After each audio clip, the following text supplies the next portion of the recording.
Edicioni informativ në Radio Televizionin Pendimi.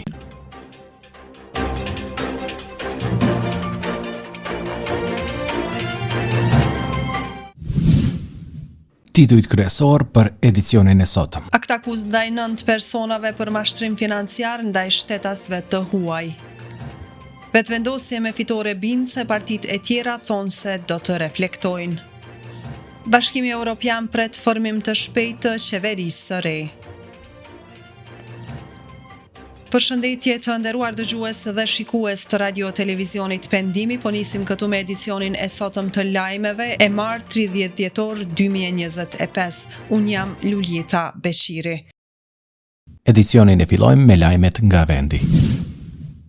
Prokuroria Speciale e Republikës së Kosovës ka ngritur akt akuz ndaj 9 personave të dyshuar për përfshirje në veprën penale mashtrimi, përmes së cilës dyshohet se kanë përfituar kundërligjshëm miliona euro duke mashtruar shtetas të huaj. Akt akuza i ngarkon të pandehurit se në bashkëveprim dhe në një periudhë të papërcaktuar kohore deri në shkurt të vitit 2024 kanë mashtruar shtetas të vendeve të ndryshme europiane, kryesisht nga Gjermania dhe Zvicra, duke përfituar mjete financiare në vlerë prej 2.067.271 eurosh. Sipas hetimeve të pandehurit janë paraqitur në mënyrë të rreme si kompani investimesh dhe kanë kontaktuar viktimat duke i bindur të investojnë në platformat Option 888 dhe Krak. Pas sigurimit të qasjes në aplikacionet e viktimave, ata dyshohet se kanë manipuluar të dhënat financiare duke paraqitur rritje fiktive të investimeve. Hetimet e prokurorisë kanë konstatuar se mjetet financiare të përfituara nga viktimat të transferuara përmes platformës Krak janë shpërndarë ndërmjet të gjithë të pandehurve. Prokuroria Speciale e Republikës së Kosovës ka theksuar se mbetet e përkushtuar në luftimin e krimit të organizuar dhe në mbrojtjen e rendit juridik dhe ligjshmërisë në vend.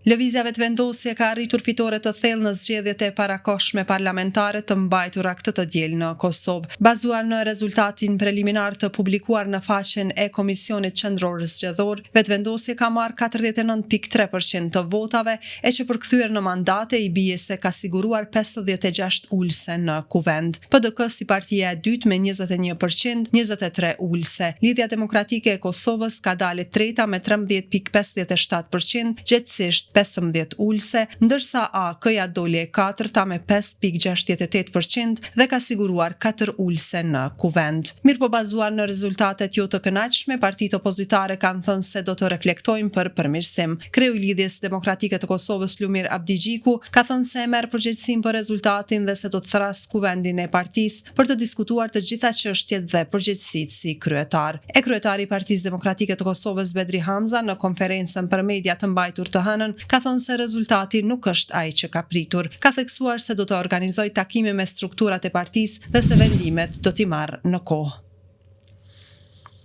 Bashkimi Evropian në reagimin e parë pas zgjedhjeve në Kosovë është shprehur se pret që pas tyre të formohet sa më shpejt qeveria dhe të vazhdojnë kontaktet me të. Nënvizon sidomos nevojën për ratifikimin e marrëveshjeve nga plani i rritjes në mënyrë që Kosova të përfitojë nga ato mjete të BE-s, po ashtu përmend edhe heqjen e masave. Të rikujtojmë se Bashkimi Evropian është duke lëvizur përpara me heqjen e masave ndaj Kosovës. Asistenca financiare prej 216 milion eurosh është liruar tashmë pas transferimit të qetë të shtetit lokal pas zgjedhjeve të fundit. Ne po ashtu synojmë lirimin e 205 milion eurove të tjera në pjesën e hershme të vitit të ardhshëm, thuhet në deklaratën e BE-s.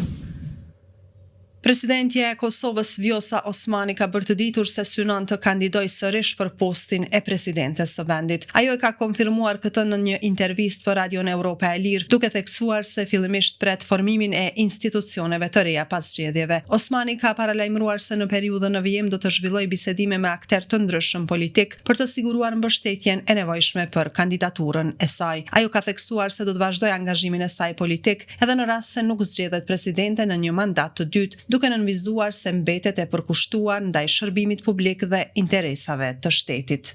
Vazhdojmë me lajmet nga rajoni. Kreu I qeverisë Edi Rama ka reaguar lidhur me situatën në Vlorë ku prej 4 ditësh ky qytet përballet me mungesën e ujit pas një defekti në ujësjellës. Rama shkruan se së shpejti do të mërrijnë nga Stambolli pjesët e reja hidraulike për riparimin e defektit të ujësjellësit të Vlorës, e që sipas tij në vitin 2009-2010 janë instaluar pjesë hidraulike jashtë standardeve që nuk e kanë mbajtur dot më presionin e ujit dhe përpasoi tubacioni ka shpërthyer. Ai u ka kërkuar qytetarëve të Vlorës ndjes, teksa me humor shkruan: "Plonjatëve të mi u them ndjes për tërë këtë peripeci të pamerituar dhe siç thonin gjyshet tona, plasim në fund edhe syri I keq pas tërë këtyre viteve të mira për Vlorën. E ja që kush e do të keqen e Vlorës, veç të keqen do I marr", ka shkruar Rama në rrjetet e tij sociale. Ministria për Punë të Brendshme njofton se të hënën gjatë një kontrolli të një automjeti pasagjerësh ka gjetur dhe konfiskuar një sasi të mjeteve narkotike, ku për këtë arsye edhe ka arrestuar vozitësin. Pas masave operative taktike të ndërmarra nga oficerët e njësisë së policisë ndërhyrëse, u arrestua personi me inicialet SJ, 29 vjeç, nga Shkupi. Gjatë një kontrolli të një automjeti pasagjerësh me targa të Shkupit të drejtuara nga I njëjti person në bulevardin Aradhat Partizane, u gjetën 10 pako me marihuanë dhe 10 pako me kokain. Personi është arrestuar për shkak të dyshimit të bazuar për kryerjen e një vepre penale dhe pas dokumentimit të plotë të rastit të ngrihet kallëzim përkatës, thuhet në njoftimin e Ministrisë së Punëve të Brendshme të Maqedonisë. Lajmet nga bota.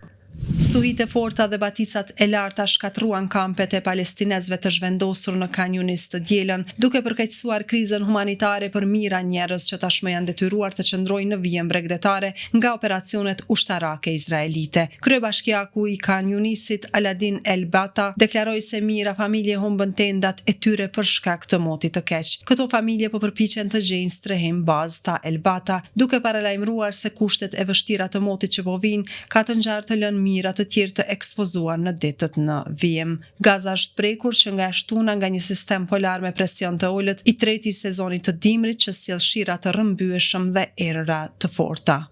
Lajmet nga sporti.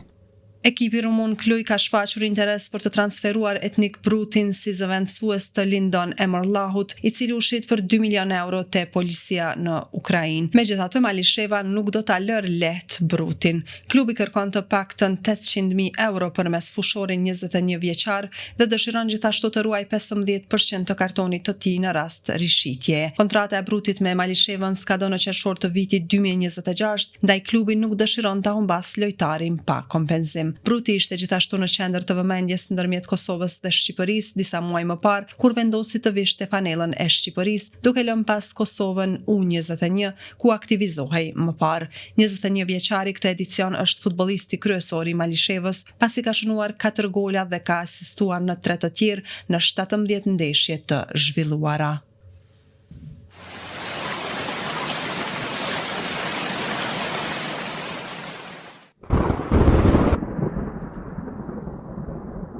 Parashikimi I motit. Vazhdojmë edicionin e lajmeve me parashikimin e motit për ditën e sotme të datës 30 dhjetor 2025. Të dhënat sinoptike për ditën e sotme mbi territorin e Republikës së Kosovës flasin për një mot të kthjellët dhe me diell, me temperaturën më të lartë që do të arrijë në 6 gradë Celsius, ndërsa ajo më e ulta do të zbresë në -5 gradë Celsius. Po ashtu edhe mbi territorin e Republikës së Shqipërisë do të mbizotrojë një mot I kthjellët dhe me temperaturën më të lartë që do të arrijë në 13 gradë Celsius, ndërsa më e ulta do të zbresë në 1 gradë Celsius. Edhe mbi territorin e Republikës së Maqedonisë së Veriut do të ketë një mot të kthjellët dhe me diell, ndërsa temperatura më e lartë e ditës do të arrijë në 7 gradë Celsius, më e ulta do të zbresë në -6 gradë Celsius. E kështu të nderuar dëgjues dhe shikues, kemi përmbyllur edicionin e sotëm të lajmeve. Faleminderit për vëmendjen, vazhdoni të shoqëroheni edhe më tutje me Radio Televizionin Pendimi. Miru dëgjofshim.